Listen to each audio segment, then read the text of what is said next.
வணக்கம். Cook with Comali season 5 promotion பாத்தீங்களா? யார் அது?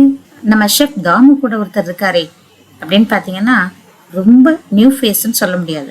நிறைய பேருக்கு தெரிஞ்ச மாதம்பட்டி பாகசாலா அப்படின்ற கேட்டரிங் கம்பெனியோட டைரக்டர் மாதம்பட்டி ரங்கராஜ் தான் அவரோட அப்பா ஒரு சாதாரண ட்ரெடிஷ்னல் சமையல் செஞ்சு ஓரளவுக்கு பாப்புலரா இருந்தவர் தான்.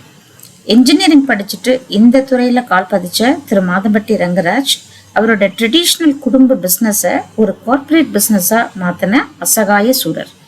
நிச்சயமா பாராட்டணும். ஏன்னா அவங்க அப்பா ஓரளவுக்கு பாப்புலரான சமையல் கலைஞர் அப்படின்னா கூட எங்கப்பா சமையல்காரன் வந்தாச்சா அப்படின்னு தான் பேசியிருக்காங்க.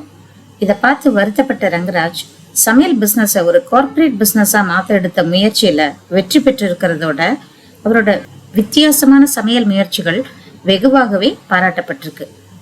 திரு எல் முருகன் அவர்கள் கொடுத்த விருந்துல பிரதமர் மோடியே இவரோட சமையலை என்ஜாய் பண்ணி சாப்பிட்டுருக்காருன்னா பாத்துக்கோங்களேன்.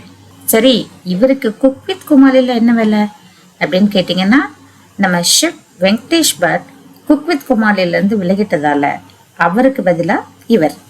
ஆனா வெங்கடேஷ் பட்டுக்குன்னு பெரிய ரசிகர் கூட்டம் இருக்கிற நிலைமையில இவரு அந்த இடத்த ரீப்ளேஸ் பண்ண முடியுமா? முடியலாம். ஏன்னா இவரு ஷெஃப் மட்டும் இல்லாம 2 சினிமாலையும் நடிச்சிருக்காரு. அப்படின்னா நிச்சயமா ஏதாவது சூப்பரா பண்ணுவார் அப்படின்னு நம்புவோம். அடுத்தது விஜய் டிவி பிரியங்கா கலந்துக்க போறதா பேச்சு அடிபடுது. அப்படி ஒருவேளை பிரியங்கா கலந்துக்கிட்டாங்கன்னா நிச்சயமா அந்த செட்டே ஒரு பெரிய ஒரு கொண்டாட்ட களமா தான் இருக்கும். அடுத்தது யூடியூபர் இர்ஃபான் கலந்துக்க போறதா நியூஸ் வந்திருக்கு. ஃபுட்டை டேஸ்ட் பண்ணி ரிவ்யூ கொடுத்துட்டு இருந்த இர்ஃபான் இப்ப குக் வித் கோமாளில சமைக்க போறாருன்னா ஃபேன்டாஸ்டிக், நல்லா தான் இருக்கும். யாரோ சொன்னாங்க நடிகர் விடிவி கணேஷ், அதாங்க சிம்புவோட ஃப்ரெண்டு, அவரும் கலந்துக்க போறாருன்னு கேள்விப்பட்டேன். அப்ப சிரிப்புக்கு 100% கேரண்டி தான். ஒரு அழகான கான்செப்ட்ல ஆரம்பிக்கப்பட்ட குக் வித் கோமாளிக்கு என்னை போல பல்லாயிரக்கணக்கான ரசிகர்கள் இருக்காங்க. அதனால அந்த நிகழ்ச்சி தொடர்ந்து ரசிகர்களை மகிழ்விக்கணும்ன்றது தான் நம்ம ஆசை. அதே மாதிரி சமீபத்தில் நடந்து முடிஞ்ச பிக் பாஸ் 7ஓட பார்ட்டிசிபென்ட்ஸ் 1-2 பேர் இதை குக் வித் கோமாளிலையும் கலந்துக்கிறதுக்கு சான்சஸ் இருக்கு.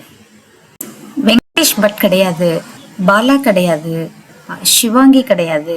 ஏன்னா போன சீசன்லயே அவங்க குக்கா டிரான்ஸ்ஃபார்ம் ஆயிட்டாங்க. இனிமே கோமாளியா வர்றதுக்கு வாய்ப்பு இல்லை. மணிமேக்கில் வருவாங்களான்னு தெரியாது. பாலா கலந்துக்க மாட்டாருன்னு சொல்றாங்க.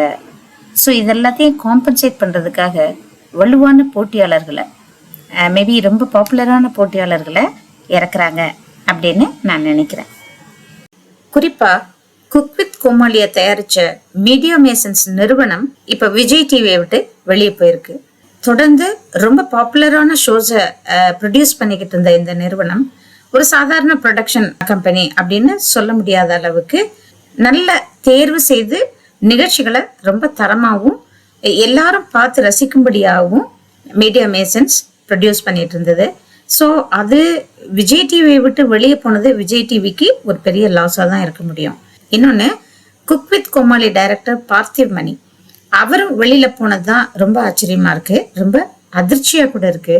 ஏன்னா அவரோட அந்த ஐடியா டைரக்ஷன்ல தான் இந்த குக் வித் கோமாளி இவ்வளோ பாப்புலரா ஆச்சு.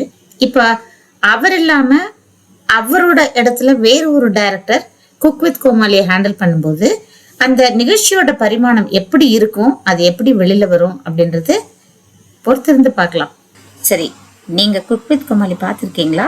ஐ ஆம் வெயிட்டிங் ஃபார் த ஷோ. நன்றி. அடுத்த வீடியோல பார்க்கலாம்.